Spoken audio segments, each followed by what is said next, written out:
Some people don't leave your life all at once. They leave little by little. One unanswered message, one canceled plan, one promise that quietly fades into silence. And somehow, instead of walking away, you begin running faster.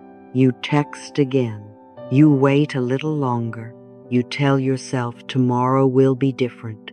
If you've ever fought that hard to keep someone, this story may feel familiar. It's the story of a woman named Anna. She spent years trying to hold on to one person, until one quiet evening, she realized she wasn't losing love. She was losing herself. Every morning, Anna woke before sunrise, not because she enjoyed early mornings, but because the first thing she reached for was her phone. The last message on the screen was always one she had sent the night before. Still unanswered, she would place the phone beside her pillow, only to pick it up again a minute later. Nothing had changed. The silence was still there. The kettle began to whistle in the kitchen. She poured herself a cup of tea and stood by the window. Steam drifted into the cool morning air, then disappeared. Hope seemed to do the same. David no longer lived with her. They had called it taking some time apart. No one had spoken the word goodbye. No one had promised to come back either. So Anna remained somewhere in between, unable to let go, unable to move forward. Her days slowly became measured by tiny signs: a message left on read, a missed call, a short reply. I'm busy, maybe later. We'll see this weekend. Just a few words. Yet they were enough to keep her waiting for days. Friends invited her out for coffee. She politely declined. What if David called while she was gone? Her sister asked her to come for dinner. Anna smiled and said, "Another time." Maybe tonight would be different. Maybe tonight he would stop by. Even her wardrobe began to change. David once told her he liked her in blue. Little by little, before long, blue had become the color she wore most. She kept her hair longer because years ago he had once brushed it aside and whispered that it suited her. The changes were so small, she barely noticed them. Until one morning, standing in front of the mirror, she looked at the woman staring back and felt as though she were meeting a stranger. She couldn't remember what colors she truly loved. She couldn't remember the last book she had finished. In the corner of the living room, her old piano sat beneath a thin layer of dust. There was a time when music filled the house every afternoon. Now it had become another quiet piece of furniture. Outside, the little garden had changed too.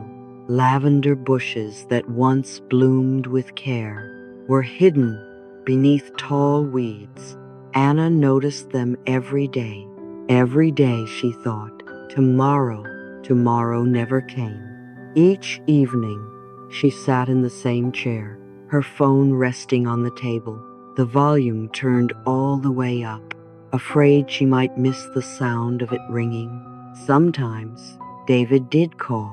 Those few minutes felt enough to brighten her entire day.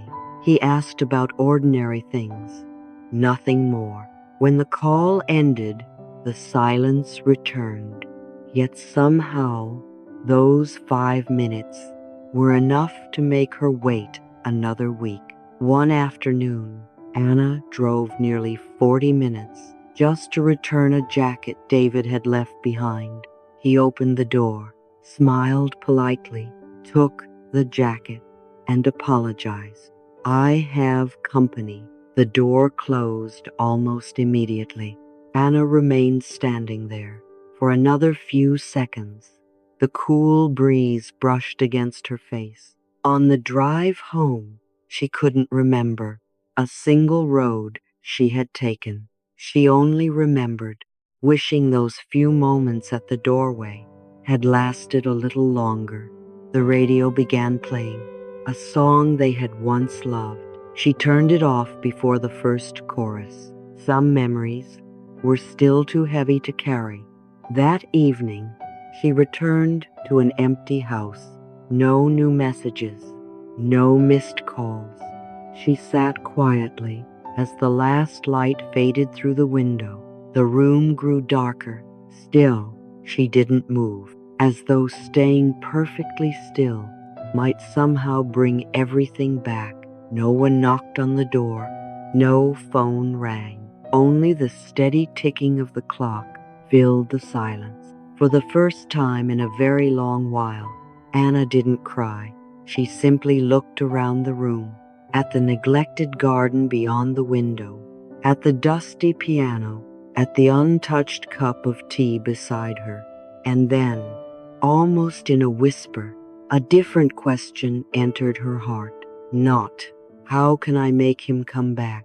But, when did my own life quietly slip away? Anna never answered that question.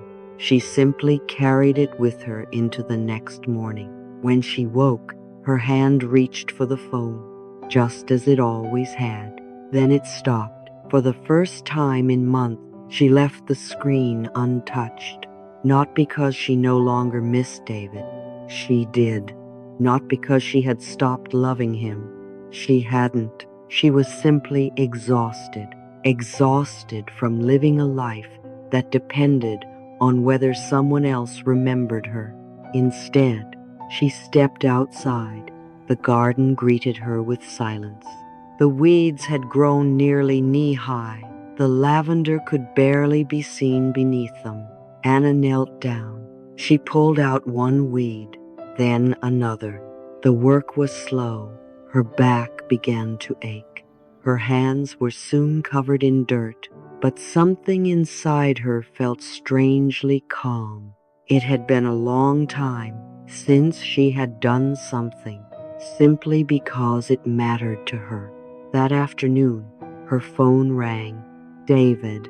The sound echoed through the quiet garden. Her heart still skipped a beat. Old habits don't disappear overnight. She looked at the screen, then at the flowers waiting for water. She set the phone down, finished watering the last few plants, washed the dirt from her hands. Only then did she walk back inside. The call had ended. A message waited on the screen. Tried calling. Anna read it, then slipped the phone into her pocket. That evening, another message appeared. Are you busy? She smiled, not because she wanted him to wonder, not because she wanted him to chase her. She was simply cooking dinner, a real dinner, made just for herself, not for the hope that someone might arrive, not for the chance that someone might stay. The house was still quiet, but it no longer felt empty. Over the next few weeks, small things began returning to her life. She opened the old piano. The first few notes sounded clumsy. She laughed at herself. It was a soft laugh, but the house seemed warmer because of it.